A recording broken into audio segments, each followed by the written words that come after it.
Libra, tignan po natin kung ano ang mensahe para sa'yo ngayong first week of January 2024. So, ang channeled song po ninyo is I'm With You ni Avril Lavigne. Ayan.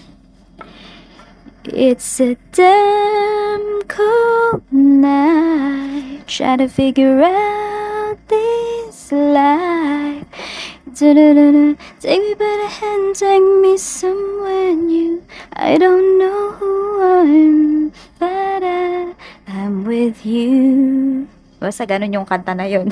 Hindi ko alam yung mga lyrics. Pero yun yung channeled song po ninyo ngayong first week. O, diba? Trying hard tayong kumanta. Pero, ayan, umpisahan na natin yung reading mo. Tignan po natin ano ba yung theme ng iyong first week. This is for you, Libra. Sun, Moon, Rising, and Venus sign. Tignan po natin. Spirit guide, mensahe po natin for Libra. Ayan. Mensahe natin for Libra, Spirit guide.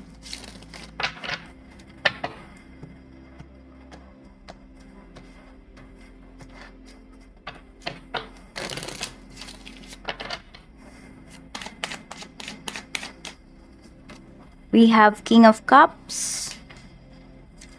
We have, ayan, meron kayo makakaaway dito na ano. Hindi ko alam kung kayo ba yung merong hindi makakasundo or or kayo yung hindi makakasundo ng mga tao.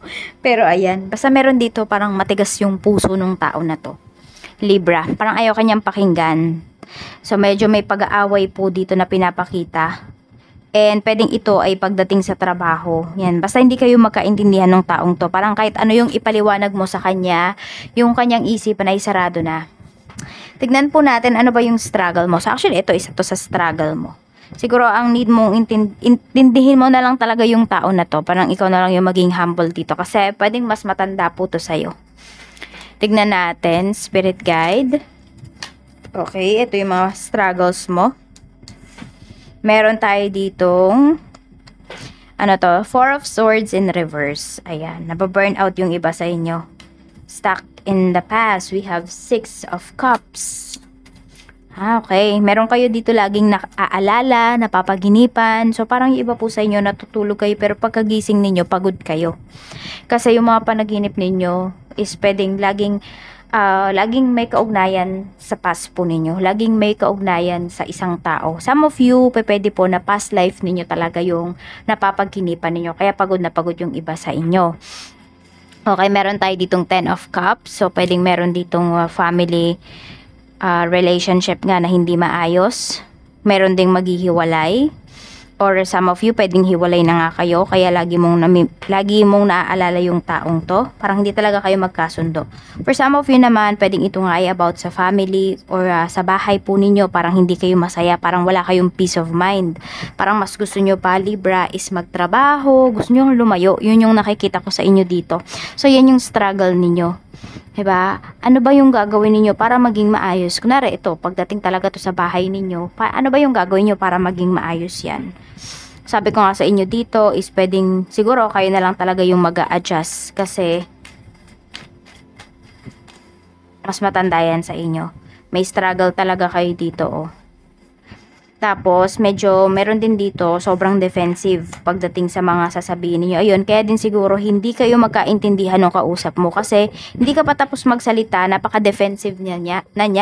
Ang dami niya nang sinasabi. Oo. Medyo mahirapan ka dito. Siguro kailangan mo lang talaga, kung kaya mo naman, is alisin mo muna nga yung sarili mo dito. Kung kailangan mo umalis ka muna. Kung kailangan mo magpalamig ka muna. Yun yung gawin mo. Kasi nakikita ko dito, parang kahit anong pilit mo, or kahit anong gawin mo dito, pwedeng hindi talaga siya maayos. Bakit? Kasi yung mga taong involved dito, mukhang ayaw din naman talaga nilang ayusin. Wala kasing maayos na communication. And ngayong week na to, hindi ko nakikita kasi na ito yung ito yung time para magkaayos yung mga taong involved dito. Kasi po meron talagang magre-refuse na makipag-usap, na makipag-compromise dito. Ayan, so para ma-overcome mo to, ayan, para hindi ka maabala, ikaw na lang muna yung lumayo. Yun talaga, minsan kailangan nating umalis At kailangan nating alisan yung mga bagay, mga sitwasyon na nagpapahirap sa atin. Tignan naman natin if ano ba yung mga blessings na pwede mong ma-receive ngayong week na ito. Ano po yung pwedeng ma-receive ni Libra, Spirit Guide ngayong week? Ano po ang mga blessings na pwedeng ma-receive ni Libra, Spirit Guide? Tignan po natin. Ano po itong mga blessings na ito? Meron tayong money. Ayan. So, may pera. May pera ka bang hinihintay, Libra? Ayan po. Or pwedeng merong magbabayad sa'yo ng utang dito. Or kung kayo naman yung may utang, kayo yung makakabayad. Basta, this involves money. We have flower. Okay. So, merong gagastos para sa'yo. May mag-e-effort para sa'yo dito. We have church, temple, mosque. Okay. Some of you naman, kayo yung magbibigay. Nagta-tithes ba kayo? Ayan. So, for some of you, ayan po. Mukhang ibibigay nyo na yung tithes ninyo. Airplane. Okay. Meron tayong celebrity. Mukhang may magbabiral kayo dito na na video. Ayan. Kung kayo po ay nagbablog, nagre-reels, ayan. Medyo kikita po kayo dito talaga. Ngayong week. Ayan, makikita po ninyo. Tapos, meron tayo ditong airplane. Tapos, yan, kung meron man sasakay dito sa aeroplano na magbabiyahe ngayong week na ito, makikita mo yung, yung, tama ba, pag-a-assist sa'yo. Yan, para kang celebrity. Basta mabait yung mag-a-assist sa'yo dito. Hindi ko alam kung, yung iba sa inyo, hindi naman kasi magta-travel Pero pwede na sa mall yan. Basta sobrang maalaga nung mag-a-assist sa'yo. Matutuwa ka sa kanya. Ayan, so baka bigyan mo siya ng tip. Or kung kayo yung nagtatrabaho sa mall, pwede po na kayo yung bigyan ng tip nung i-assist po ninyo, nung client. Tapos, ito din, sabi nga, recognize your spiritual authority. For some of you, you will pray hard talaga pagdating sa mga nais po ninyo sa buhay. Or sabihin natin, marami sa inyo, Libra, is magpapasalamat po talaga kayo sa nakaraang taon. At ayan, siguro may mga wishes na naman kayo ngayong taon na ito. Okay lang yun, dapat talaga, ayan, meron tayong mga wish, meron tayong mga goals. Tapos, nakikita ko din sa inyo dito, hindi ko alam kung mag-iiba ba kayo ng religion. Okay? O yung iba sa inyo, or pwedeng may lilipat dito ng bahay, tapos meron kayong bagong mapupuntahan na parehas lang din naman. Sabihin natin, parang sub-unit ba yan ng ninyo, organization ninyo, something like that. Meron din ma-enhance yung inyong spiritual gifts, kasi nga yung iba sa inyo gusto nyo munang mapag-isa talaga. So baka may aakyat ng bundok ngayong week na ito.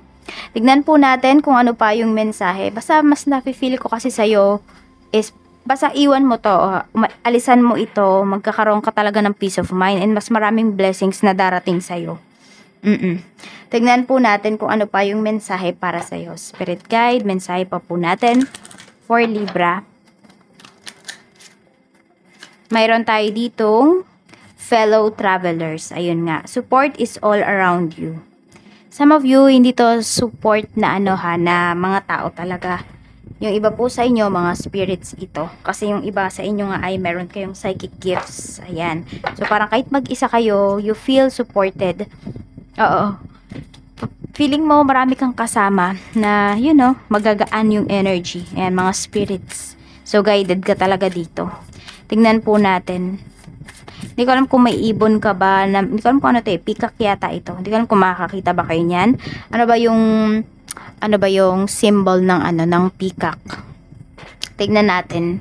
Kasi yung iba sa inyo, pwedeng makakita po kayo niyan ngayong week. Pwedeng personal, for some of you naman, is cocktail yung naisulat ko dito. Ba't ganun? Ayan. So, ayan, baka nga merong mag-chill ngayong ngayong week na ito. So, baka inom kayo ng mga cocktail drinks. Ayan, kasama mo yung mga friends mo. Tignan pa natin kung ano pa yung mensahe para sa'yo. Okay, so ito pala ang symbolism ng peacock. Okay. So, beauty, rebirth, wealth, and also, as well as of sinful pride. Ayan. Confidence, strength. Ayan po. And also divinity.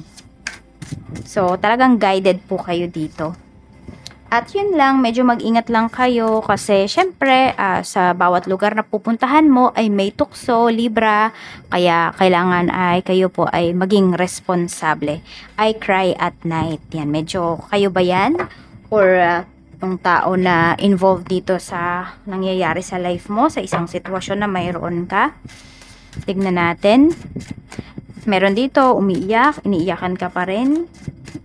Hanggang ngayon, exhaustion. Depletion, drained, long journey. Yan. Okay, yung iba sa inyo kasi malayo pala kayo sa inyong family. So, pwedeng namimiss nyo sila kaya naiiyak yung iba sa inyo. Or yan na lang yung ginagawa ninyo, naiiyak kayo sa gabi.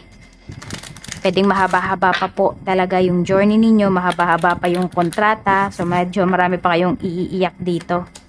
We have thank you, but the thing is, nandoon pa rin naman na thankful ka talaga sa mga bagay na mayroon ka, sa mga bagay na marireceive mo pa. So, we have number 23, 23, yan po yung iyong lucky number. So, ito na po yung iyong wishing candle. Mag-wish ka na po, Libra. Ang hiling ko lang sa inyo, kapag kayo po ay mag-wish, make sure na wala po kayong doubts, 100% yung tiwala ninyo dito sa ating reading para mas gumana yung mga wishes po ninyo.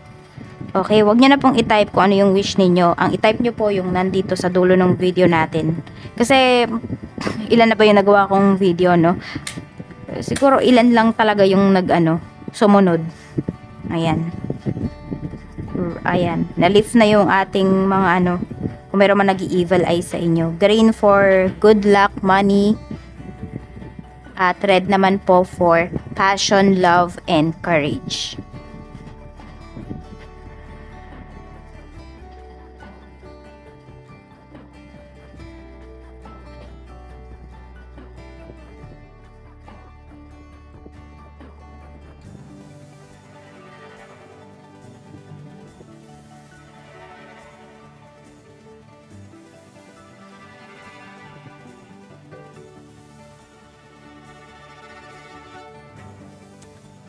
Ayan po, at i-seal na po natin ang wishes mo. Sabay-sabay po natin itong hipan in 1, 2, 3.